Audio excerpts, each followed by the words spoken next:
Welcome to the Explainer.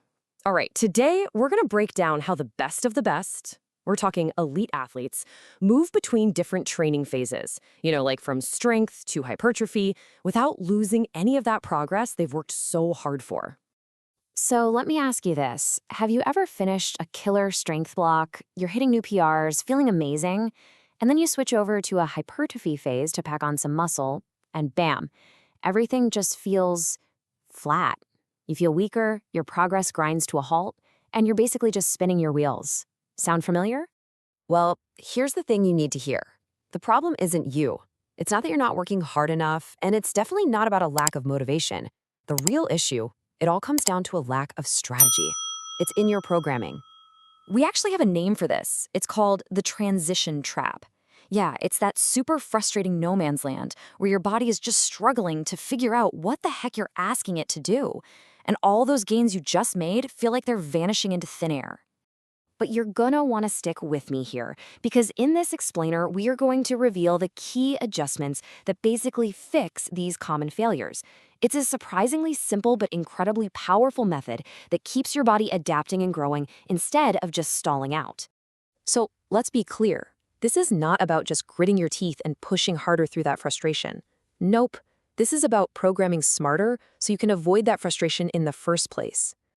And this right here really says it all.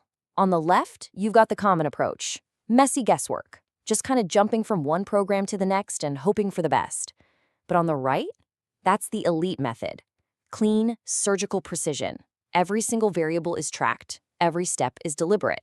And that's exactly where we're headed. Understand it. Let's break down the most common sticking points, the exact places where people get tripped up during these transitions. This table lays out all the usual suspects. You've got phase lag, which is just your body not being ready for the new type of work.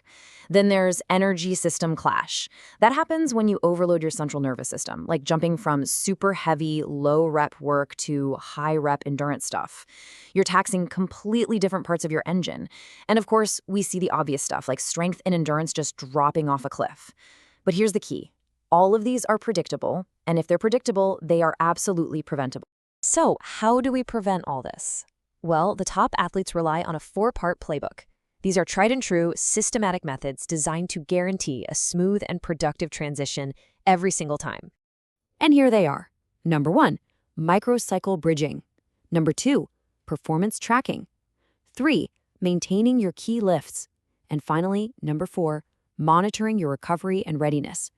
That's the whole framework. Now, let's break down how you actually use it. Let's dive into that first method, building your bridge. This is all about creating a seamless path from point A to point B, so you can carry all that hard-earned progress with you into the next phase. So the first tool is microcycle bridging. The best way to think about this is like an on-ramp for the highway. Instead of just slamming on the brakes and making a hard right turn from heavy sets of 3 to volume sets of 10, you take a week or two to gradually introduce that new stimulus. You let your body adapt without sending it into total shock.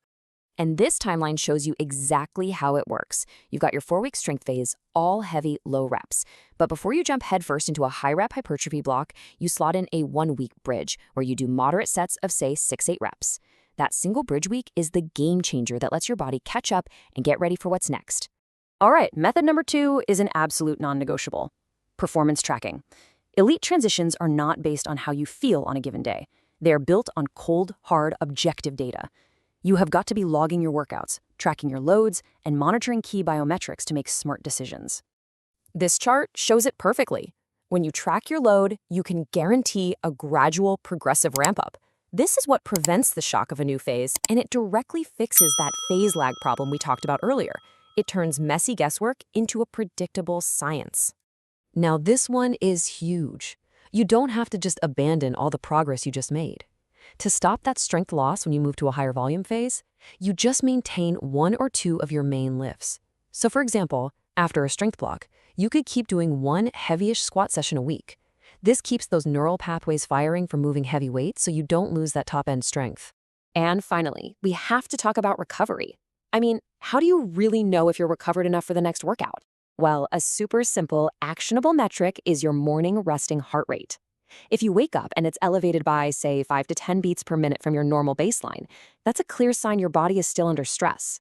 It's a data point telling you, hey, maybe pull back on the intensity today. So, when you put all these pieces together, what does it all add up to? It's a fundamental shift in your mindset. It's about moving away from just working hard and moving toward a new, relentless focus on precision. And this really boils it all down to a single core principle. With a precise, data-driven approach to your programming, your body adapts way more efficiently, and your hard-earned gains are preserved. It's really that simple. And all of this leaves us with one final, very important question. Look, anyone can train hard, but are you training hard or are you training smart? Because the real lasting progress, that comes from knowing the difference.